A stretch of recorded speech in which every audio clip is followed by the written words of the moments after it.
All right, we are live with the Dads Who Lead podcast. We are with Jim Vance. I'm really excited to have him on as a guest. He has a very powerful story and how he's evolved as a man and has helped other men evolve as well. Jim, welcome to the program. Thank you so much, man. I'm so excited to be here.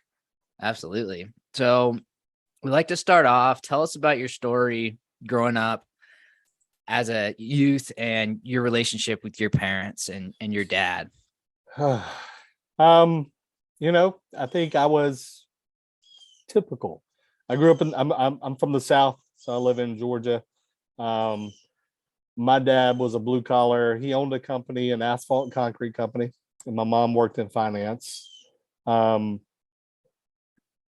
and so I have two brothers, an older brother, a younger brother. I was the middle kid, and we just I think just red-blooded American type family. My dad was an extremely hard worker. He built into me hard work from an early age. My mom was the same way. Uh, I think sports was a big thing for me growing up because it gave me the opportunity. My older brother was a Division I athlete. Um, I played rugby in college. Um, and so sports was a big thing for me. Camaraderie, it was a sense of identity.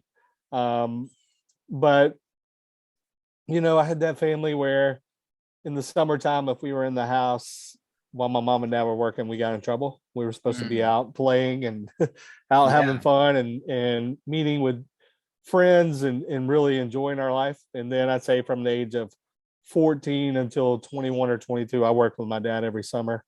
Um, just to I wanted to be around him more, and it was a good way to learn from him, to see the different versions of him: dad, business owner, um, teacher, because he did a lot of teaching in what he did. So Yeah. it was a very interesting concept. My dad was the smartest uneducated man I've ever met.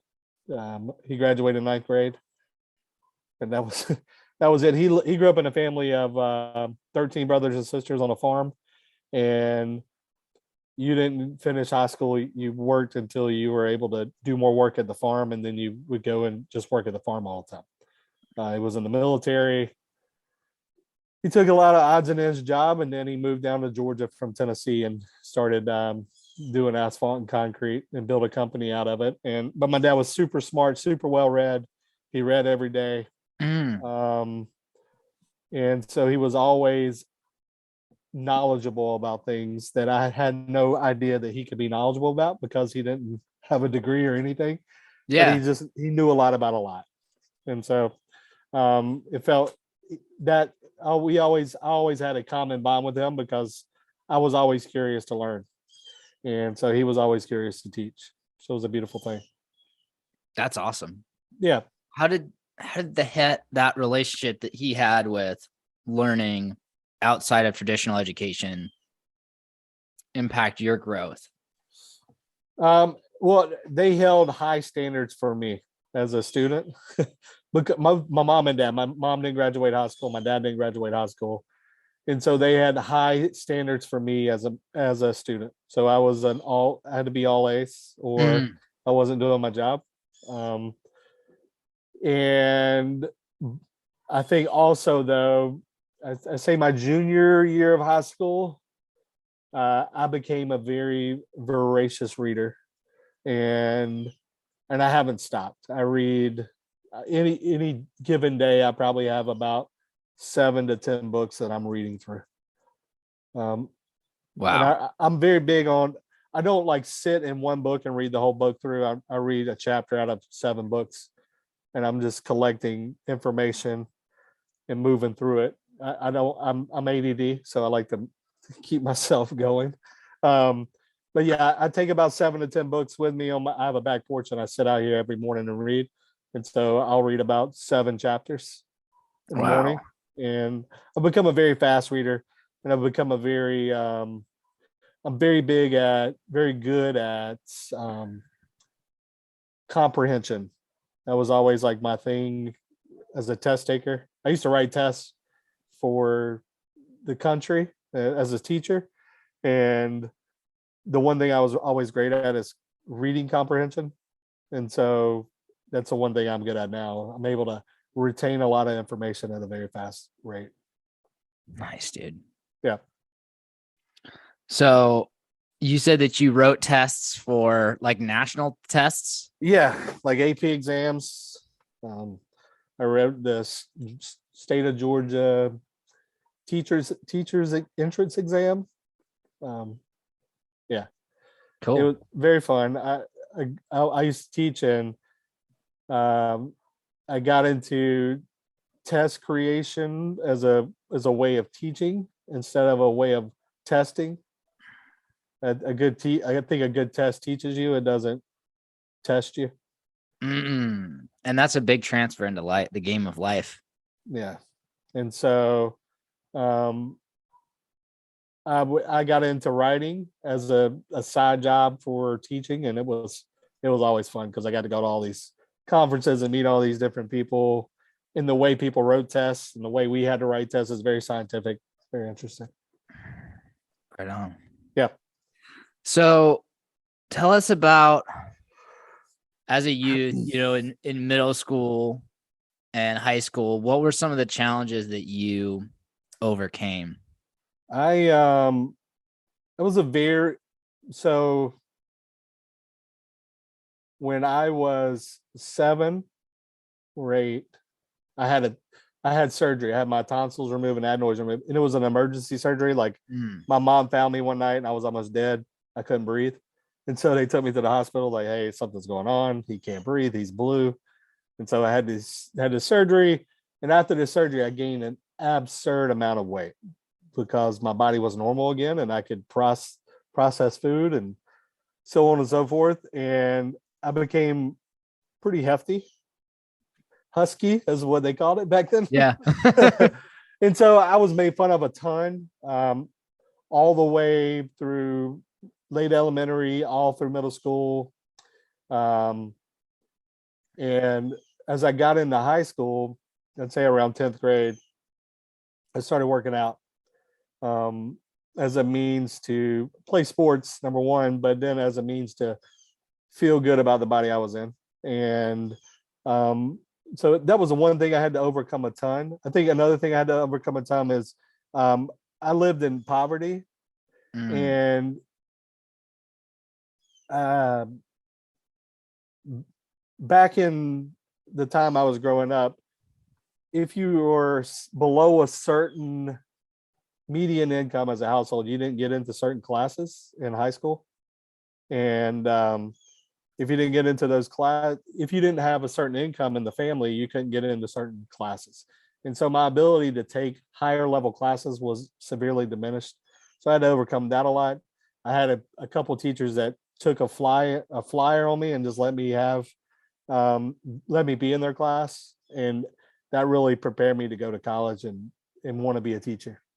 Nice. That's cool that journey of having somebody open the door for you led you to being called into teaching. And myself, I was also a teacher for 7 years. So tell us about what was your subject that you studied and how did you drive deeper into that calling? So I was, went to college didn't know what I was going to do.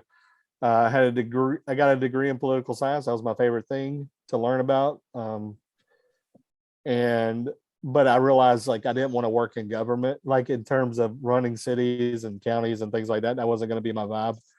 So I talked to a couple of professors. They're like, "Hey, you could probably teach. So you might want to go talk to the education department." I talked to them, and so I got a dual major of secondary education and political science, and I had a ton of minors. I mean, I'm a nerd at heart, I think. I have more paper than I probably need in a lifetime. But when I got into teaching, I tell you, my first teaching experience, I was hired as a coach, not a teacher. Men a lot of times are hired as coaches in the teaching world, and they're like, "What do you coach?" They didn't ask what I taught.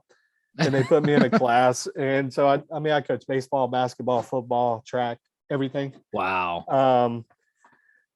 And I remember my first year teaching, I was in a class and, I was grading papers or whatnot. And the principal goes, your job is to coach, you don't teach. So I just need you to make sure you manage this classroom. I don't need you to teach anything. And I got super offended by that. And so Ooh. I made it my goal to be the best teacher. And so I ended up taking over the department heads teaching responsibilities because my test scores started going through the roof. And I switched schools and went to another place. Same scenario. Department head was like, "Hey, you're just here to coach," and I was like, "Okay." And so I took a regular class versus her gifted class and beat her test scores. And I was like, "I just don't coach, I teach." And so I did that, and then I became a department head and started teaching AP US history. Was probably the one that I've built a lot of credibility around. I taught a lot of conferences around the country about how to teach that class. Wow. So it was a fun class, and it was a challenge for me because I took it on. I read a book about every president in the U.S. Wow. Just because I wanted to be knowledgeable about what I was teaching.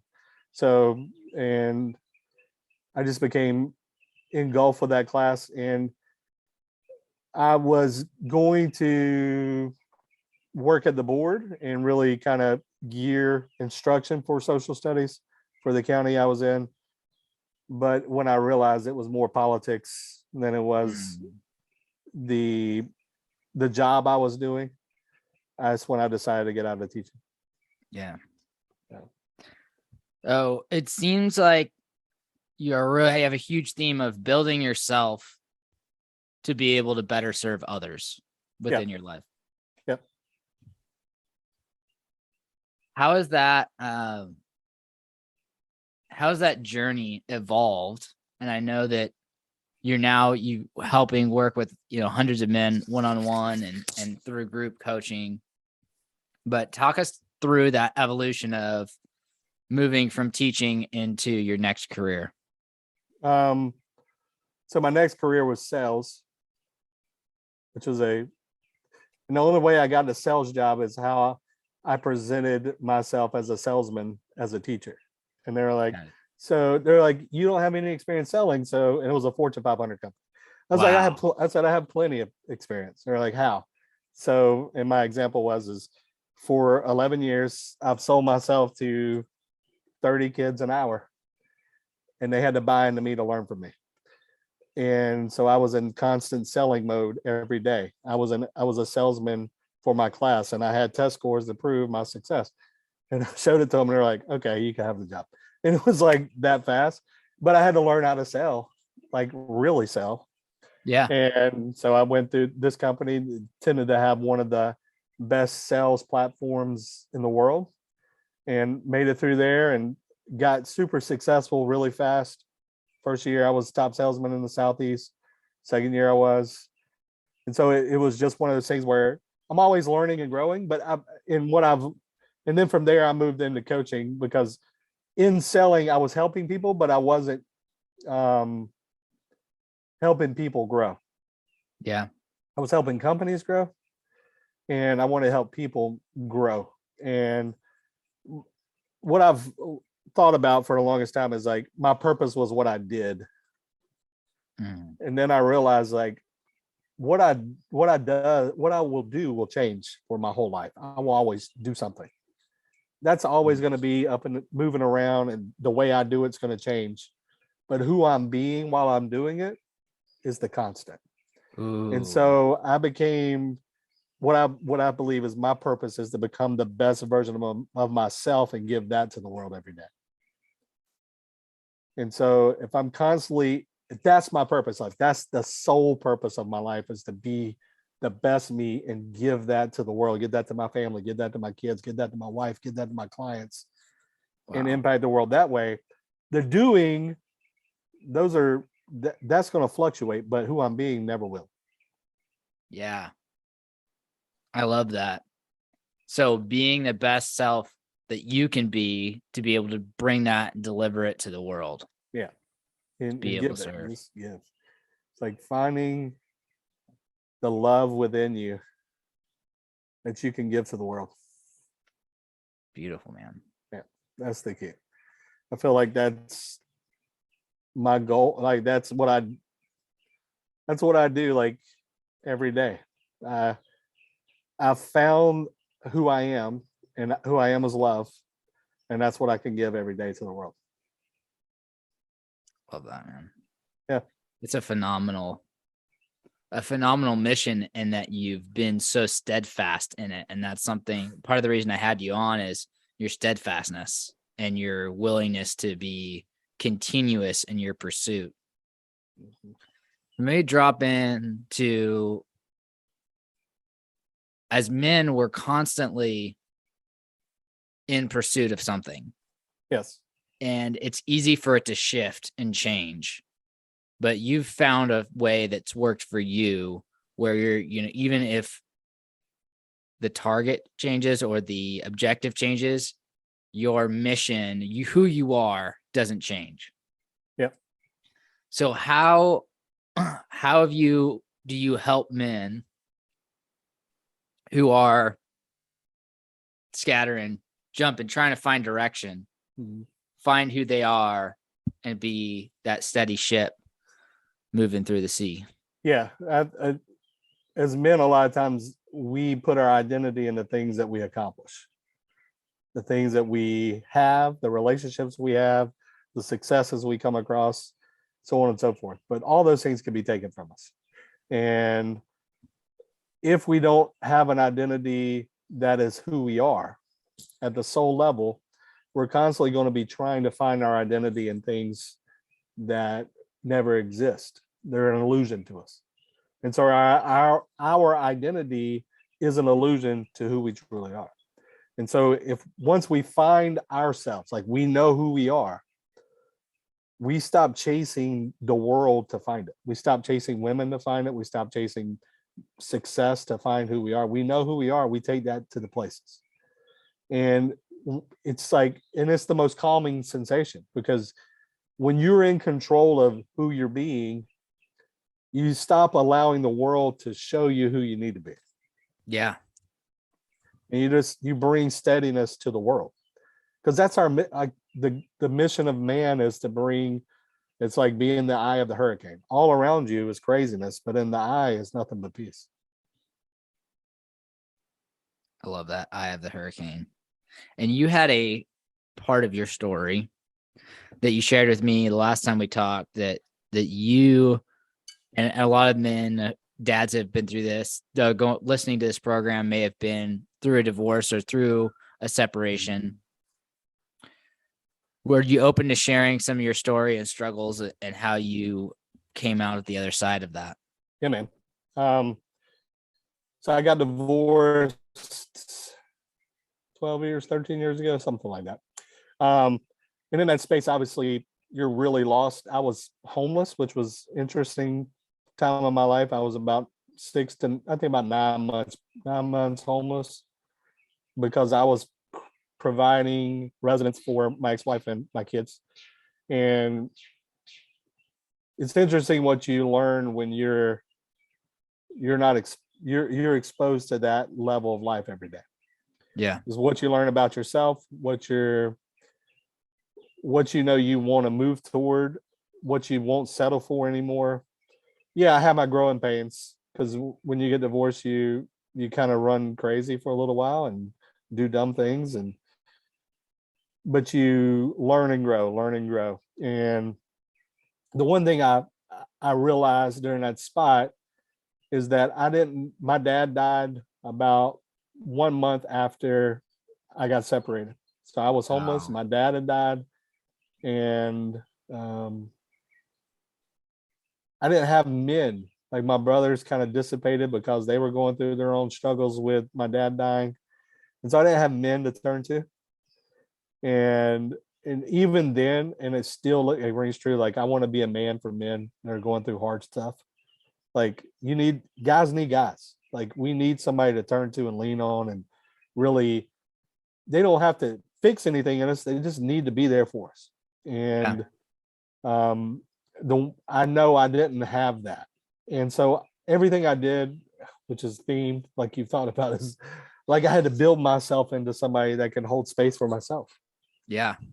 And that was probably the hardest work I've ever done, is being alone and being happy with the person I was alone with. That's huge. And I'm a firm believer, like, you can't be alone if you're happy with the person you're alone with. Yeah, that's huge. So my mind's just dropping in, like going out into the woods and being by yourself and really being at peace of like, this is who I am. This is where I'm going.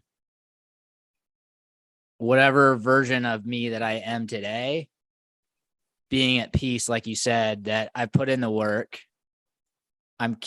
It's not that you're satisfied that there's not going to be more work, but you're content that each day as we're putting this in, we're able to know in our heart, we're bringing our best self to the world. Yeah. It's a moment by moment. And the way I best said it to, I think, one of my first clients, he said, when did you make a decision to change? And I just said, I started choosing every second as an intention. The masculine is intentional in everything they do. And if you're constantly allowing your days to be chosen for you, what direction do you have? And so I wanted to choose every second. Some days I make bad choices, but I can choose to make good choices on top of those. And I started to become very aware of the choices I'm making. And are they in alignment with the man I'm being? Are they in alignment with the man I want to be? If they aren't, and they don't serve that guy anymore, then I need to make better choices. And go ahead. Oh, I was going to ask, when you're identifying, is this something that's in alignment with me?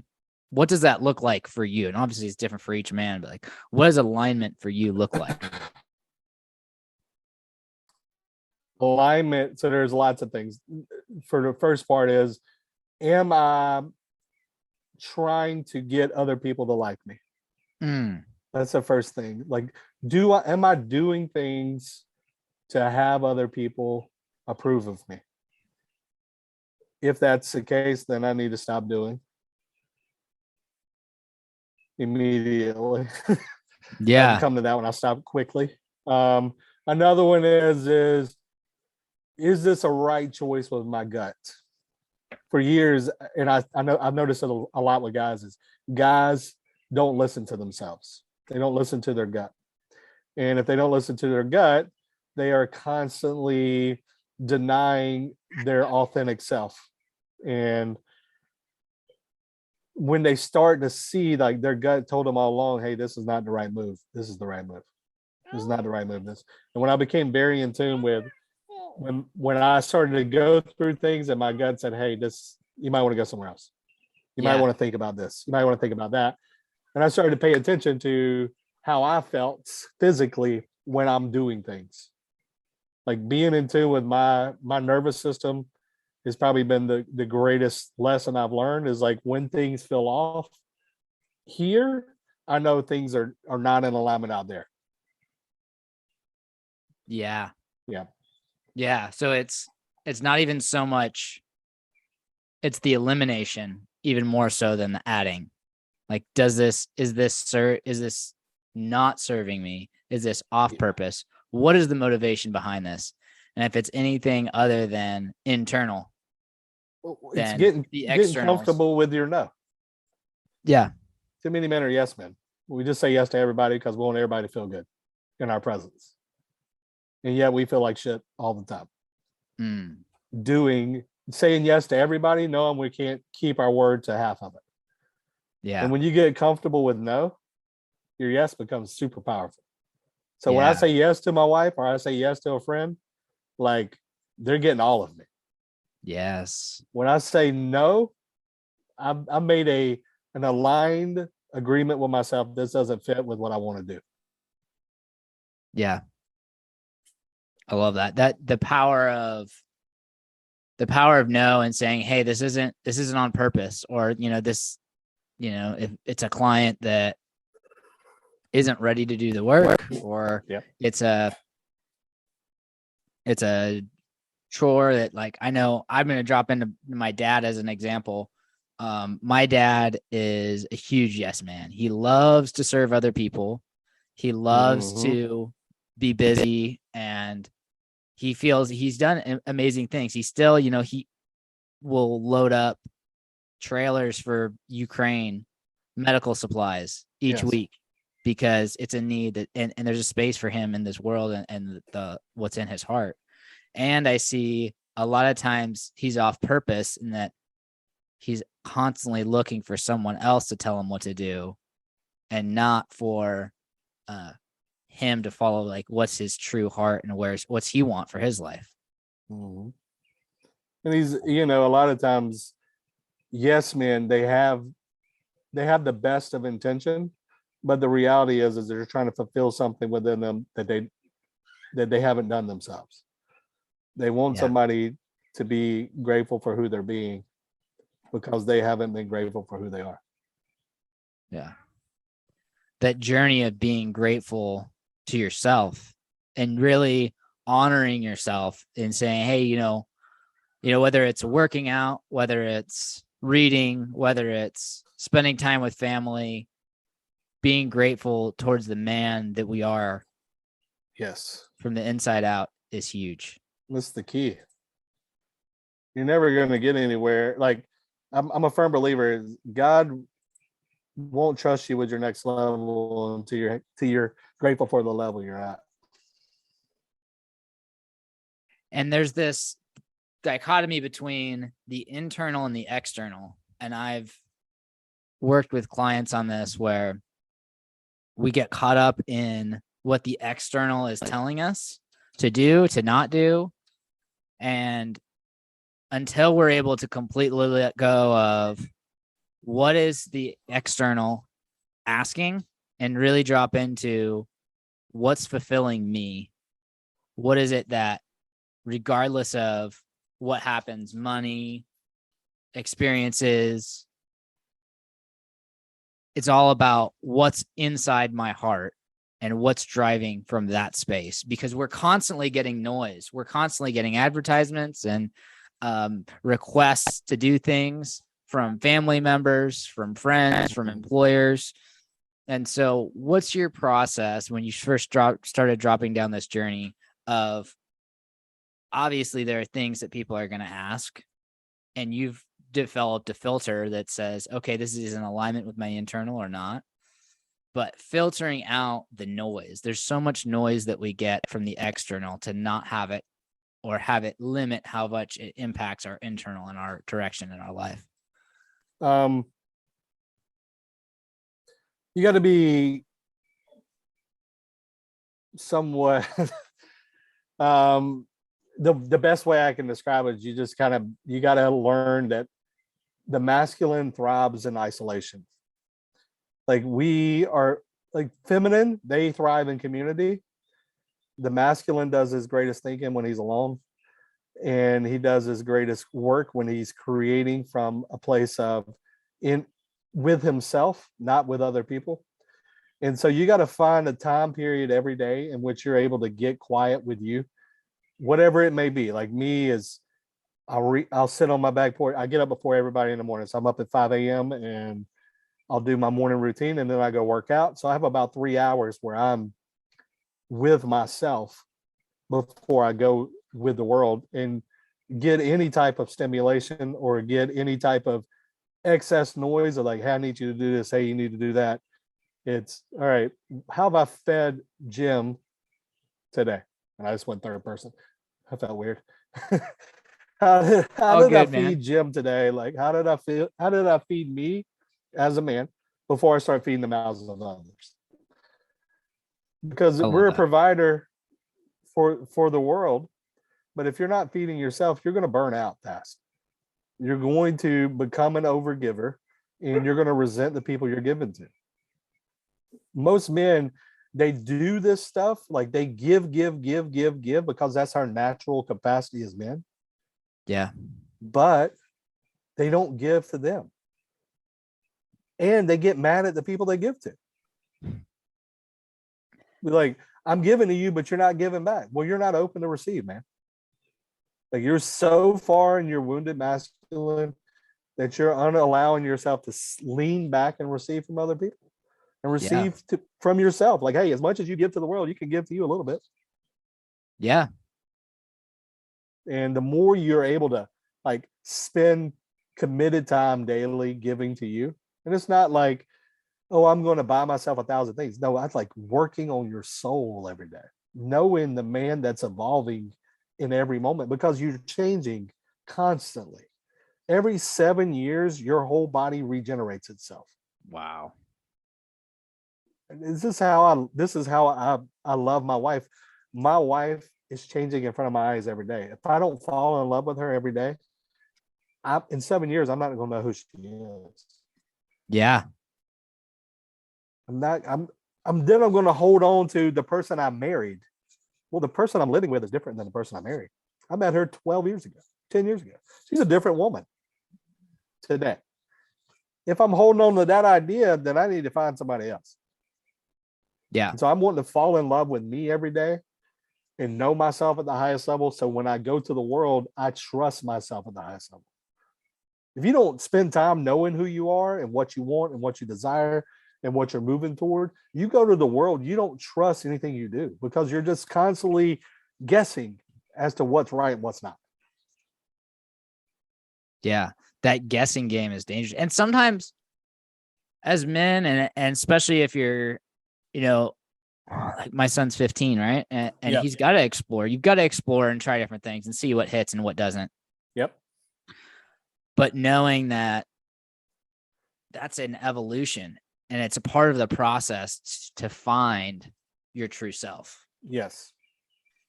And it's funny, I know like you're not in the wrestling community, but a lot of the folks that I've met in the wrestling community, because it's isolation, because it's you on the mat and nobody else, they really find who they are as men because of that time and self-reflection, and it's nobody but you. And I've never thought of it that way before right now during this conversation, but having that really, I mean, you said 3 hours a day to yourself to reflect and grow and come from within your heart as a powerful process. I And feel it's like easy. wrestling is like it's a moving meditation too.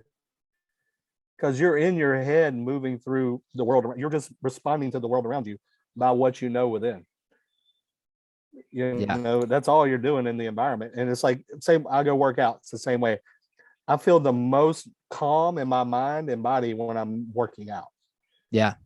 I have the most clear thoughts. It's because it's like a moving meditation. I know what my body's going to do. I'm just responding to the world around me. And I'm able to feel things and see things and understand things as I'm moving instead of just, hoping things come to me at some point. Yeah. You're moving. Yeah. You're penetrating life. You're penetrating the world. And inevitably, if you're moving in the direction that's in your heart, the right things are going to come to you. Yeah, 100%. I agree. Yeah, I know a lot of like Brazilian jiu-jitsu guys that I've coached that are the same way. Like that's their time with themselves is when they're on the mat. They're rolling, and it's not that, yeah, there's camaraderie, but at the same time, like it's a battle with yourself. Yes. Like man has to challenge themselves. Like we love hard things. Yes. We love it. It's part of what grows us. Being able to go through hard things and forge the sword that penetrates the world. Yeah. If you're just sitting on the sidelines of life and hoping that you're going to become this person, I promise you're not getting there. Like you're just not going to get it. Like life is it's a full contact sport. Relationships are a full contact sport. You're going to get hurt. You're going to get broken. You're going to go through hard things. And that means you need to train yourself and your mind and your body to be able to endure and grow during those hard times. And those times teach you everything you need to know. If you're just hoping that you learn why you feel good, it's probably not going to happen. you're not going to learn feeling good. Like I don't feel good working out every day. I go because I learn while I'm doing. Like how Yeah. far can I push myself? How hard can I, you know, how much can I do today that I didn't do yesterday? And same way when I'm working on myself and my wounds and things like that, it's how deep into the roots can I get to pull this thing to the surface and love it back to the light. And is it Yeah. going to hurt? Yeah, it's going to hurt, but I'm also going to bring love back to it where the pain's going to dissipate over time. Yeah. Wow. That's deep. We'll probably go back and listen to that 3 or 4 times and pick something else up each time. Love it, man. Yeah, man. So going through this process of journey from going from teaching to selling to coaching.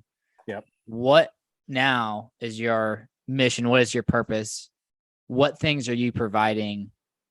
What services are you providing to men now? My goal, it's just a goal. Like I want to touch 1 million men's mind, heart, and soul.